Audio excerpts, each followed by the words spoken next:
안녕하세요. 모닝쇼 김은별입니다. 네, 간밤 뉴욕 증시는 다시 한번 큰 폭으로 하락했습니다. 결국에 그대로 기대했던 이 물가 지표 예상대로 우려했던 대로 큰 폭의 상승세를 기록했고 예상치보다도 뛰어넘는 물가 지표가 나오게 되면서 시장은 긴장을 하게 됐는데요.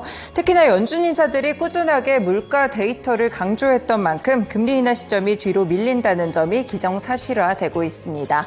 패드워치에서도 9월에 금리 인하를 시작할 가능성이 더욱 높아지고 이제는 6월 금리 인하에 대한 기대감은 점차 사라지는 분위기인데요. 국내로 넘어왔을 때는 어제 있었던 총선 역시나 변수가 되겠죠. 야당의 압승이 확실시된 가운데 그동안 펼쳐왔던 금투세 논의를 포함해서 종목별로는 정치 테마 종목들의 변동성까지 혼돈이 예상되는 목요일입니다. 과연 그렇다면 어떤 기자회를 통해서 시장에 대한 대응 전략을 잡아야 될지 오늘 모닝쇼에서 선제적인 전략들 함께 전해드리겠습니다. 먼저 간밤에 있었던 소식들 함께 보시죠. 네, 첫 번째로는 어제 밤에 발표가 됐던 CPI 지수를 살펴보셔야 될 것 같은데요. 미국의 소비자 물가 상승률이 다시 한번 반등하기 시작했습니다. 3월 CPI는 전년 동월 대비 3.5% 상승하는 모습이었는데요. 일단 지난해 9월 이후 6개월 만에 가장 높은 상승률을 보였다고 볼 수가 있겠고요. 그리고 2월의 소비자 물가 상승률이 3.2%였기 때문에 이보다도 0.3%포인트 높은 수치가 나왔습니다. 전문가들의 예상치 역시나 3.4%였기에 이를 돌파하는 컨센서스를 큰 폭으로 상회하는 물가 지표가 나오게 됐는데요. 이번에 주거비와 휘발유 가격이 오르면서 결국에 소비자 물가 상승률에 기여한 것으로 보입니다. 그렇다면 변동성이 컸던 에너지 그리고 식품 가격을 제외한 근원 CPI 지수 살펴보실까요? 네, 이쪽에 역시나 전년 동월 대비 3.8% 상승하게 되면서 2월의 상승률과 같은 모습들이 있었습니다. 전문가 전망치 역시나 3.7%로 역시나 0.1%포인트 상회하게 되면서 근원 CPI 그리고 헤드라인 CPI 역시나 전반적으로 전반적으로 상승하는 모습들을 기록했는데요. 모두 전문가들의 전망치를 뛰어넘었다는 점에서 금리 인하 기대감이 한 차례 밀릴 그런 여지들이 있습니다. 이번 지표를 통해서 연준이 금리 인하에 더욱더 신중한 포지션을 취할 것이라는 월가의 분석들도 나오고 있는데요. 이 물가 지표에 대해서 모하메드 엘 에리언 알리안스 그룹의 고문은 현재 시장이 연준이 연내 기준금리를 2회 미만으로 내릴 것을 가격에 반영하고 있다며 경제 지표에 과도하게 의존하고 있는 연준이 더 늦게 더 조금 금리를 내리는 정책 변환을 할 것으로 보고 있다라고 짚었습니다. 결국 뉴욕 증시 이런 CPI 충격에 의해서 하락세로 가는 모습이었고요. 10년물 국채 수익률도 바로 급등하는 모습으로 이어졌다는 점 확인해 보실 수 있겠습니다. 네, 물가 지표가 이렇게 좀 불안한 가운데 중국 쪽으로 넘어가서 다음 소식 보겠습니다. 국제신용평가사 피치가 중국의 국가신용등급 전망을 안정적에서 부정적으로 낮췄습니다. 중국의 공공재정의 위험을 언급했는데요.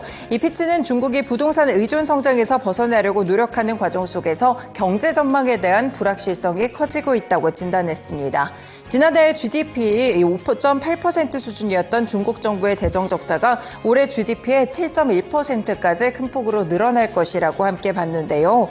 코로나19 억제 조치로 인해서 중국 경제가 타격을 입었던 2020년 재정 적자가 GDP의 8.6%에 달했었는데 그 이후에는 가장 높은 수치로 체크를 해볼 수가 있을 것 같습니다. 피치는 또 올해 중국의 경제 성장률이 지난해 5.2%에서 4.5%까지 낮아질 것으로 전망했고요. 중국 경제에 대한 전망을 상향 조정했던 시티그룹이나 IMF와는 좀 대조적인 흐름을 함께 보였습니다. 중국 정부는 피치의 이 국가 신용등급 전망 하향 조정에 대해 매우 유감스럽다라는 입장을 표명한 것으로 알려지고 있는데요. 피치의 평가 시스템은 중국의 재정 정책이 경제 성장을 촉진하고 거시 레버리지 비율을 미래지향적으로 안정화하는 긍정적인 역할을 하고 있다는 점을 효과적으로 반영하지 못했다라고 평가를 했습니다. 일단 이렇게 또 중국에 대해서 신용 등급 전망을 한 단계 낮췄다는 점 유의해 보시면서 오늘장 또 투자 전략 함께 세워보시면 될 것 같습니다.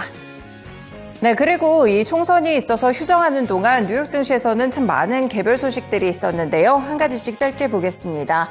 먼저 인텔이 엔비디아에 대응하기 위해서 AI 칩을 새롭게 선보였습니다. 미국 애리조나주 피닉스에서 인텔 비전 2024를 개최하고 여기서 AI 칩 가우디 3를 공개했는데요. 엔비디아의 최신 H백 그래픽 처리 장치보다 전력 효율이 2배 이상 높고 실행 능력도 1.5배 더 빠르다고 분석을 했습니다. 가우디 3는 하나의 마더보드에 8개의 가우디3 칩을 묶은 번들 또는 기존 시스템에 슬롯을 장착할 수 있는 카드 등 다양한 구성으로 공급이 된다는 점 확인해 보실 수 있겠고요. 네, 두 번째로 넘어가 보시면 구글과 관련된 소식입니다. 이 구글 클라우드가 미국 라스베이거스에서 연례기술 컨퍼런스를 열고 ARM 기반의 맞춤형 CPU인 악시온을 공개했습니다. 이 구글 클라우드는 이 칩이 그동안 서버용 CPU 시장을 주도했던 인텔의 X86 기반의 CPU보다 성능은 50%, 에너지 효율은 60% 더 좋다라고 설명을 했는데요.